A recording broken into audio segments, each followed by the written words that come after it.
Vez wanted to hire a fabricator to ease the pressure on his time. If he wanted to advance his skills, he needed to keep pumping out designs. In order to earn a lot of money, it was important that he had a decent number of mechs for Marcella to sell. He didn't have the time to invest in both activities if his sales volume exceeded 3 mechs a month. The only problem with hiring someone was that keeping the system a secret might be difficult. As harmless as the system seemed, it was actually a miraculous invention that completely defied the laws of reality, as Vez knew it. Such a precious artifact would inevitably attract the attention of people with dubious intentions, many who had the power to squash him like a bug. Leaking the system's existence to anyone was asking for trouble. Another problem that concerned Vez was that hiring someone else to do his fabrication would likely lead to substandard products. A full-time fabricator might be a wizard when it came to working with the 3D printer and assembler, but if they were ignorant of the X factor, any mech they made would be devoid of life. Selling cheap products under Vez's name would drag him down before he even had the chance to build his brand. Vez considered the problem for a long time, but he couldn't figure out a solution. He called Marcella. "Hey, Vez, I'm kind of busy right now, so keep it short." "I'm having a bit of an issue here," he said. He explained his thoughts regarding his potential hire. Marcella smiled at him as if the problem was trivial. "It's too early to hire a mech technician, so you have plenty of time to think it over. If you want my opinion, why not do both? You can sell the mechs produced by your employee at the standard price and charge a premium if the client wants a mech handmade by yourself. Just set the price point high enough so you won't be overburdened." He knew that it was a great idea. It would ensure Vez was kept busy without leaving the fabricator with nothing to do. He'd essentially leave the grunt work to his employee and only fabricate in person if the money was worth it. Still, it would depend on whether clients were willing to fork out the extra cash. "Don't worry about generating sales for your premium variant. I'll make sure I paste the number of personal requests so you don't spend too much time on it. There are always a few clients who insist on modifying the design a bit. Sometimes they want the mech to be flashier.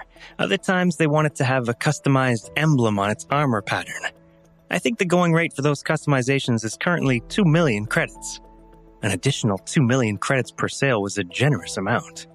Naturally, he would charge more if the client requested more drastic changes. Marcella hung up so she could get back to her work. Before she left, she warned him to expect another prospective sale in about 4 weeks. That was enough time for their first client to provide feedback on the Phoenix Cry's performance in the field.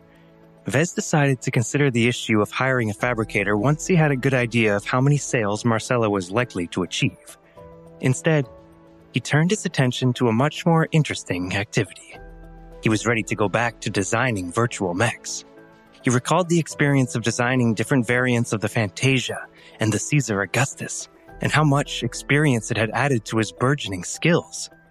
If Vez wanted to grow his abilities to the point of designing a viable original mech, he would have to become as good as the other seasoned mech producers, who had a couple of successful designs under their belt. With 2.8 million credits in his spending account, his scope had widened.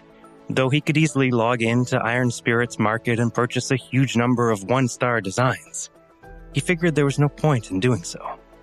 He would only earn scraps of design points with every successful design and sale. "Hey, system, can I ask you something? If I can earn 1 design points when I design a 1-star mech, and 50 design points when I design a 5-star mech, what are the rewards for designing 2, 3, and 4-star mechs?"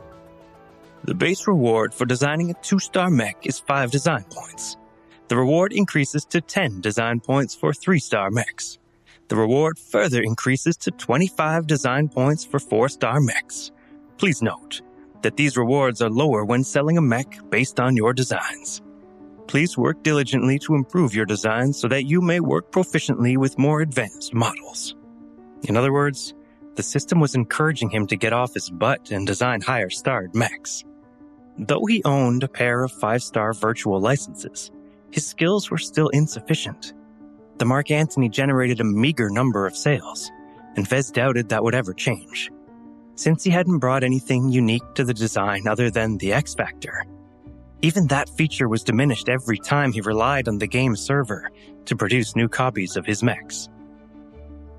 I shouldn't bite off more than I can chew. Obsessing over the Caesar Augustus will just warp me into Jason's design philosophy. I should keep an open mind and develop my own principles. Considering his generous budget, he felt it was a good idea to start upgrading to 2-star designs. If he was honest, he could likely skip a grade and purchase a few ultra-discounted budget 3-star virtual licenses, but he still had plenty of time to reach that grade with a proper reserve of cash. For the moment, he preferred to make a gradual progression through the mech generations by experiencing each major generational group. He would also increase his insight into the history of mechs and their major developments. As soon as he had made up his mind, Vez eagerly logged into the game for the first time in weeks. He happily sauntered over to the location in the city where they sold virtual licenses. As he entered a shop that featured endless 2-star licenses of every kind, Vez felt like a kid that had stepped into a candy store on Christmas morning. The 2-star mechs represented an age when the most viable ideas from the previous generations had been refined. It was the generation when the simple division of light, medium, and heavy mechs had been established, and the designers of the time had begun to incorporate components for their specific weight class. For example, a laser rifle designed for a heavy mech would overburden a light mech excessively because both its weight and power draw were too much for the lighter model to handle. Since I'm only going to work on medium mechs from now on, I can filter out all the excess.